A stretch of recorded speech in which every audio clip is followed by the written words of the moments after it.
കോഴിക്കോട് നന്ദിയിൽ തൊഴിലാളി ക്യാമ്പിൽ നിന്ന് കക്കൂസ് മാലിന്യം ജനവാസ മേഖലയിലേക്ക് ഒഴുക്കുന്നുവെന്ന് ആരോപിച്ച് നാട്ടുകാർ പ്രതിഷേധിക്കുന്നു. ദേശീയപാത നിർമ്മാണ കമ്പനിക്കെതിരെയാണ് നാട്ടുകാരുടെ പ്രതിഷേധം.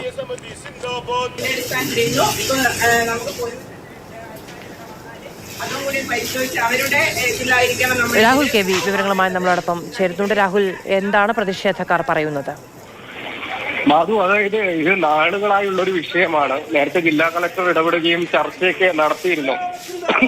ദേശീയപാത നിർമ്മാണ കമ്പനിയായ വകാടിന്റെ തൊഴിലാളി ക്യാമ്പ് അവിടെ ഒരു കുന്നിന്റെ മുകളിലാണ് സ്ഥിതി ചെയ്യുന്നത്. അവിടെ തൊഴിലാളി ക്യാമ്പിൽ ശുചിമുറി സൗകര്യം താൽക്കാലികമായി ഉണ്ടാക്കിയതാണ്. അവിടെ നിന്നുള്ള മാലിന്യം ജനവാസ മേഖലയിലേക്ക് ഒഴുക്കിവിടുന്നു. മഴ പെയ്യുന്ന സമയത്ത് ഒഴുക്കിവിടുന്നു എന്നുള്ളതാണ് ജനങ്ങളുടെ പരാതി. അത് കുടിവെള്ള സ്രോതസ്സിൽ പടരുന്നു. വെള്ളം കുടിക്കാൻ കഴിയുന്നില്ല, ജീവിക്കാൻ പോലും പറ്റാത്തൊരവസ്ഥയിലേക്ക് എത്തി നിൽക്കുന്നു. അതുകൊണ്ടാണ് പ്രതിഷേധമെന്നാണ് ജനങ്ങൾ പറയുന്നത്. എല്ലാവരും സംഘടിച്ചെത്തി ഈ നിർമ്മാണ കമ്പനിയായ വകാടിന്റെ ഓഫീസിന് മുൻപിൽ പ്രതിഷേധിക്കുകയാണ്.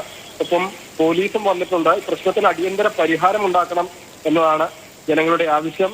നേരത്തെ ജില്ലാ കളക്ടർക്ക് ഇടപെട്ട് പ്രശ്നത്തിന് പരിഹാരം ഉണ്ടാക്കുമെന്ന് ചർച്ചയിലൂടെ പറഞ്ഞിരുന്നു. അതുപോലെ ഇടപെടൽ വേണം സമാധാനമായി ജീവിക്കാൻ. അതായത് അവിടെയുള്ള ഒരു വെള്ളം കുടിച്ച് സമാധാനമായി ജീവിക്കാനുള്ളൊരു അവസ്ഥ ഉണ്ടാകണം എന്നാണ് ജനങ്ങൾ ആവശ്യപ്പെട്ടുകൊണ്ടിരിക്കുന്നത്. ഓഫീസ് ഉപരോധിച്ചുകൊണ്ടുള്ള ഒരു പ്രതിഷേധമാണ് ഇപ്പോൾ നടന്നു വരുന്നത്.